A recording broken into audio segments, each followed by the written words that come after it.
Ice and water are the same thing, just different states of being. You and the person compatible with your desired manifestation are the same thing, just in different states of being. Identity shifting is not about becoming a new person. It's about shifting your current state of being to be compatible, magnetic, attractive to your desired experiences. See, you are already very good at shifting your identity. You do it every time you internalize an interaction. Like, my boyfriend cheated on me, so I must be unlovable. I always lose, therefore I'm unlucky. The thing is that most people do all of this identity shifting unconsciously. And in this video, we are going to take my 3-phase identity shifting protocol and utilize it to intuitively, consciously shift our identity to align with our desired manifestation. As Neville Goddard said, simply dare to assume you are what you want to be, and you will compel everyone to play their part. Hi, my name is Allison, and I'm here to help you create the life you desire to experience. And if this video resonates with you, I would greatly appreciate a like and subscribe. Imagine you had a friend, and she says that every day she goes down to the corner store and gives the clerk $20 to buy a lottery ticket. But that every day she leaves the store before the clerk gives her the ticket. Now, if you heard this story, you would likely loudly ask her, why? Why do you leave the store without getting your ticket? And she would reply, because I don't believe I'll win. And then you would think, well, why do you play? Why do you buy a ticket if you don't think you're going to win? And to which she would respond, because I want to win. Every day you have a desire, a burning desire or a small persistent one. But you have a desire, and every day the universal store clerk is there waiting for you to give you the opportunities, the synchronicities, the conditions, the people, places, things to deliver your manifestation. But you, like so many struggling manifestors, leave the store without the ticket. See, the question isn't, can you become the type of person who can have your manifestation? The real question is, can you become the type of person who will allow their manifesting journey to occur? And when you make that shift, momentum will take over. You will develop a natural ability to believe and to intuitively choose the right next steps. Shift your identity and align. My 3-phase identity shifting protocol: let go of identity tools that do not align with your desires. Abraham Hicks famously says that a belief is just a thought that you keep thinking a lot. And this is true, but I would say that a limiting belief is not so much a thought you've had over and over. The limiting belief is more like a glove you wear on your hand. When we put on a glove, it's to keep our hands warm or to help our hands hold something hot at the stove. We choose the glove. We put it on our hand. Our hand operates inside of the glove, but we know the glove is not our hand. We use this as a tool for a specific purpose. The limiting belief is a tool we have used for a specific purpose. But the issue becomes when we forget that the limiting belief is just a tool that we're holding on to. It is not us. It is not really who we are, just like the glove is not part of our body. Let go of a limiting belief the way you would let go of a glove.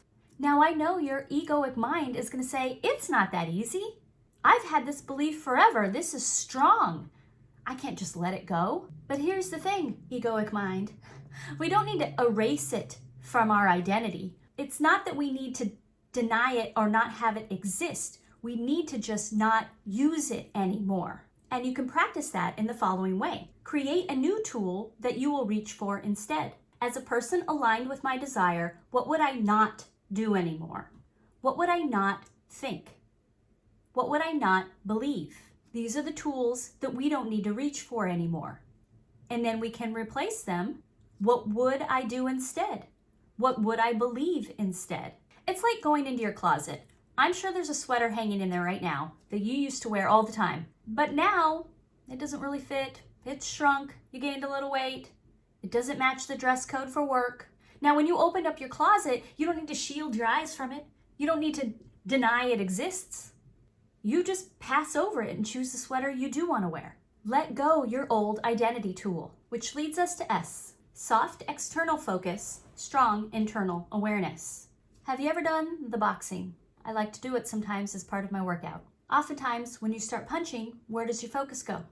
To the external target. And then I have no awareness of the form, of the stance, because I'm completely focused externally. How can you know what state of being you're in if your focus is constantly external?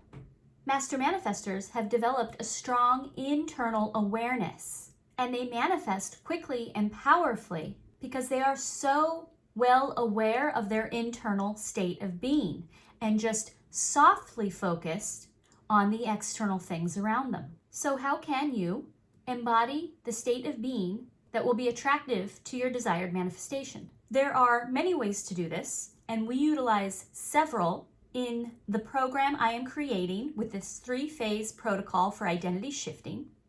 And you can sign up below to receive an email and a chance to be part of the beta testing for free this fall. But right now, one way is to put out what you want to get back. Internally focus on what you are radiating out. What can I give out that allows me to embody the desired wavelength? I love this question because it can mean anything to anyone.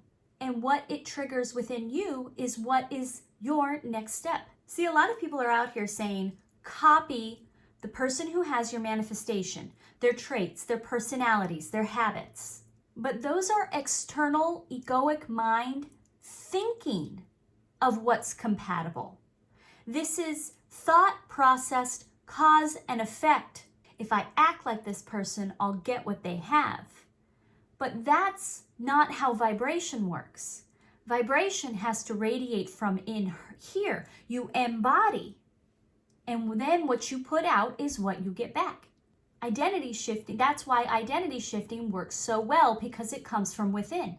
And so a prompt like this will trigger from within what is right for you. It could trigger the thought of adopting a new habit, or it could trigger a feeling that you need to work on embodying and establishing more. Allow yourself to shift into the compatible being state for your desire. So when you ask yourself this question, what can I give out that allows me to embody the desired wavelength? Softly focus on what you want, yes, but create a strong internal awareness of how you are being. And that leads us to phase D. Determine the meaning of events. When you consciously determine the meaning of events, you put yourself in the creator position of your identity and therefore your reality. And when we infuse it with vibrational momentum, with vibrational weightiness, it makes it stick, because your current identity beliefs are strong and sticky. And you've had a lot of time and vibrational momentum built up over these. Consider a moment from my past to help demonstrate this. So growing up in our neighborhood, there were a lot of girls my age. So our moms carpooled us to school and picked us up. And this continued in high school. And when one of the girls' older brothers and all his friends would also join us at the end of the day to go home. Well, one day I was a freshman and I'm walking to the parking lot pickup area. Head down, I glance up and I see my friend's mom's big van. Great, there it is. And I see nobody's in the passenger seat, so yeah, I got shotgun. So I go walking up, fling open the door, jump inside, shut the door, look over at the driver. It's not my friend's mom. This is not the right van. Oh my God, right? So, I'm sorry. Jump out, open up the car to jump out. And as I'm getting out, there, right next to this van, is the other van, is the proper van, with all of my friends and the brother and all his cool older friends standing there, pointing and laughing their butts off. Total horror, complete horror and embarrassment wash over me. This moment of embarrassment imprinted on my soul. I didn't need to think this thought many, many times. This one vibrational episode was enough to imprint on my identity for years. I am sure that you have had these kind of imprint on your identity moments. They unconsciously get in there vibrationally and stick to us and create our identity without our realizing it. And enough time passes by where we forget that we are in charge, that we can determine what our identity is and means, and that we can determine what events mean to us. And we can do this by rewriting past events.